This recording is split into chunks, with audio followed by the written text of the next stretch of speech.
これ何これ。やば、ほこり待ってる、ほこり。オッ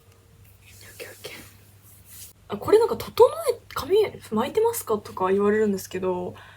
これコツがあって、この髪にするのって。マジで髪を乾かさないで寝る。スイッチオン。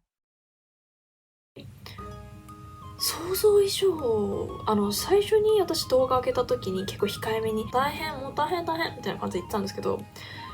想像以上にやばすぎて。なんでかっていうと、私の YouTube をオーナーが見てるってことで、変なことは言えないので、控えめに言ったんですよ。前の動画見てもらったら分かる通り。尋常じゃないカビの匂い。引っ越そうってもう確実に思った原因は、まず、半地下で、リビングみたいなとこあるんですけど、ちっちゃなリビングみたいなのあるんですけど、一度も空気の入れ替えを多分してなかった。気も悪いし、多分一度も換気したことない。だから、いろんな人の唾とか、いろんな人の悪い気が壁に染みついて、それが多分一度も。でもチューチューチューっても隣の部屋のネズミがもうブーって聞こえて、音もチューチューチューチューってんで、いや本当にそのマジで急いでた日があって、いやもう近くってなって、もう服も決めなきゃいけなかったから、でその日過去一番ぐらい焦ってた日で、全部ほっぽり出したんですよ。多分何があるか分かんない。もう多分下着もあるかもしれないし、それも大急ぎだったので全部ベッドの上とかに置いて散らばしちゃって、それで急いで出てったんですよ。って部屋閉めて、そしたら突然そのオーナーが「部屋見せていいですか？ビューイングで部屋見せていいですか？」って来たんですよ。本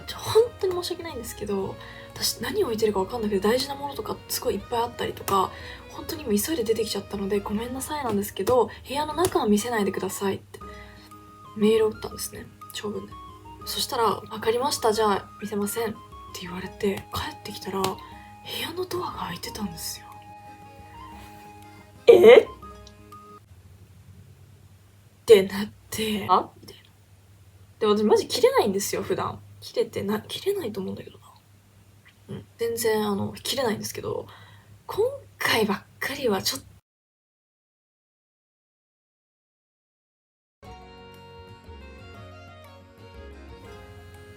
本当に、カマキリと2人だけになったことを思い出したんですよ、シャワールームで。すっごいちっちゃいんですね、シャワールーム、イギリスの。そしてシャワー入って震えながらってシャワー浴びたら、横にカマキリがっていうつぶらな瞳でやってたんですよ。スリムじゃないですか、カマキリって。すごいスリムじゃないですか、カマキリって。生きてたんですよね。生きてドアの前になってない。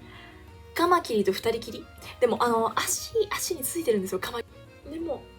出られないじゃない、裸だからこっちも。人がいるし、外に待ってるんです、シャワーを私が使い終えるのを。こうやって踊ってるじゃないですか、カマキリも。こうやりながらで気違いは本当にこれは動物虐待、生物虐待っていう方もいると思うんですけど、そんなだって待ち構えてるわけじゃないですか、息ってかまってシャワーで流しました。私この間友達に「花って陰キャだよね」って言われたんですよ。花ってだから内向的だよねって意味なんですね。その時の私すごい陰キャって思ったんですよ。で、その陰キャって言葉って私すごい傷ついたっていうより、陰キャって、だって日本で陰キャって絶対悪い意味に捉えちゃうじゃないですか。私今回内向的で何が悪いのって書いたと思うんですよ、 YouTube のタイトルに。でも誰も悪いって言ってなくないって思ったんですよ。でも陰キャだよねって、なんか内向的だよねっていうのってすごい悪いイメージないですか？私も10代の時まで21になったんですけど、この間10代の時、特に20歳ぐらいまでは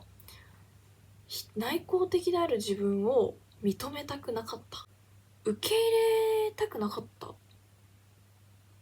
というか、私ずっと言ってるんですけど INFP だってずっと言ってるんですけど、なんだろう、ENFP にもなったりするんですよ。たまに楽しいって思った時とかは人に心を開いてベラベラベラっていろんな人と喋れたりする時もあるんですよ。だから作ってはないんですよ。もちろん全然作ってない、頑張ってもないし、頑張ることはもうやめたし、20歳、ね、19歳ぐらいで。だけどずっと内向的である自分を見ないようにしてた。でやっぱ海外はすごく全員外向的だから、本当にやっぱりパーティーとかも行ってなかったし、全然日本にないし、あんまり、まあ、楽しい時楽しいですよ。友達と行ったらもう楽しいですけど、だけど前も言ったように私は早く家に帰るのが好きだし、一人の時間が好きだし、海外に来る日本人とか思うかもしれないんですけど、やっぱみんなパーティー文化なので馴染まなきゃいけないって思うと思うし、外交的にならなきゃいけないって思うと思うんですよ。私もそういう時期があって、まあイギリスに行った時もちょっとたまに思うことありますけど、日本にいてパーティーとかたまに前に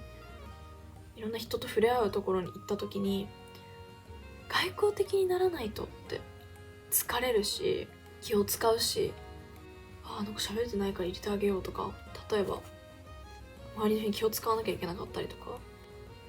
本当にそれで悩んでる人多いと思うし、自分なんで外交的になれないんだろう、なんでこんなに人といたら疲れちゃうんだろうって多分思ってる人たくさんいるし、私も思ってたし、私がそれを一回相談したことがあるんですよ。なんでこんなに自分って内向的なんだろうっていうことを。そしたらそのある人が、内向的ってどれだけ素敵なことかわかるって言ってくれたんですよ。内向的っていうのはすごく悪く聞こえるかもしれないけど、自分の世界をしっかり持ってる人のことを言うんだよって。天才に陽キャいると思うって。陽キャって言われて嬉しいって言ってくれたんですよ。確かになみたいな。まあ時には外交的であることは必要だけど、自分を偽っても結局は疲れるんですよ。まあ慣れていくことはできるけど、なんだろう、元々の性格の傾向だから完全にやっぱり変わることはできないと思うんですよね。だからもう自分は苦手だからってもう責めないで受け入れること。この受け入れるっていうのがどれだけ難しいことかも分かるんですけど、でもそれが本当に大事だなって思います。私はこういうの苦手だって。そうだ、仕方ないの、苦手なんだから、まあ頑張ってみるけど、でもそれを恥じないことってか、恥ずかしがり屋な人ってめちゃくちゃ素敵だなと思うんですよ。私めっちゃタイプなんですよ、そういう人っていうか、男の人とかも一対一で喋る方が好きなんですよ。だからもう本当にこうやって吹っ切れて、でパーって言ったらまあ誰か一人と話せたらいいなぐらいの、受け入れる。内向的っていうのは自分の世界を持っていて素敵な人のことだ、私はそうなのって言った子も全然悪い意味で言ってないので、でもそれを言葉を機にそれについて考えるようになったんですよ。いい意味ですごい考えるきっかけをくれたなと思って。じゃあまた多分10日おきにあげてる気がする。私多分10日経たないと取れないかもしれない。失礼します。でも顔悪い人ってさ、前髪受けるの似合わない気がするんだよな。